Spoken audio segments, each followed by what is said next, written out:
Hi! அதாவது இது மொட்டை அடிச்சதுக்கு அடுத்த நாள் மண்டே எடுத்த வீடியோ தான். இங்க பாருங்க மொட்டை பாஸ். என் குட்டி தங்கம் பார்க்குறதுக்கே ரொம்ப க்யூட்டா இருக்கான்ல.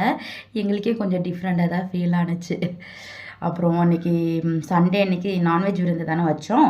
ஸோ அதுலேருந்து ஒரு 1/2 கேஜி போல் மட்டன் எடுத்து ஃப்ரீசரில் வச்சுருந்தேன். ஸோ அதை யூஸ் பண்ணலான்னு எடுத்து கொட்டினா ஃப்ரீசர்லேருந்து எடுத்ததுக்கு அதுக்கும் வரவே இல்லை. அப்புறம் தண்ணி போட்டு கொஞ்சம் நேரம் வெயிட் பண்ணி அப்புறம் எடுத்து வாஷ் பண்ணி அப்புறம் தான் யூஸ் பண்ணேன்.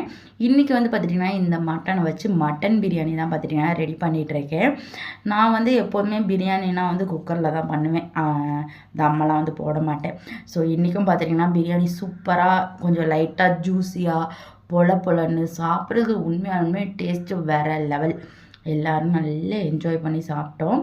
அதுக்கப்புறம் வந்து பார்த்துட்டிங்கன்னா ஒரு 3/4 கேஜி டு ஒரு 1 கேஜி நியரஸ்ட் வந்து பார்த்துட்டிங்கன்னா சிக்கனும் எடுத்து வச்சுருந்தோமா. ஸோ மட்டனை வச்சு மட்டன் பிரியாணி, சிக்கனை வச்சு இந்த கிரேவி பண்ணிட்டேன். ஸோ இது 2 வச்சு தான் மதியம் பார்த்துட்டிங்கன்னா சூப்பராக லஞ்சு சாப்பிட்டோம்.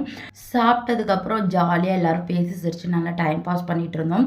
இங்கே பாருங்கள் எங்கள் அக்காவை ஜூம் பண்ணுறது கூட தெரியாமல் எந்தளவுக்கு வாய் அடிச்சிட்டு இருக்கா, வாயில் போட்டு அரைச்சிக்கிட்டு இருக்கான்னு பாருங்கள். அதுக்கப்புறம் ஒரு ஈவினிங் போல் ஏதாவது சாப்பிட்ணும் கிரேவிங்ஸ் இருந்ததா, சரி இந்த ஸ்வீட் பணியாரம் தான் பண்ணோம். இதை பார்த்தோன்னே உங்களுக்கும் சாப்பிட்ணுன்னு தோணுன்னு நினைக்கிறேன். ஸோ மறக்காமல் செஞ்சு சாப்பிடுங்க.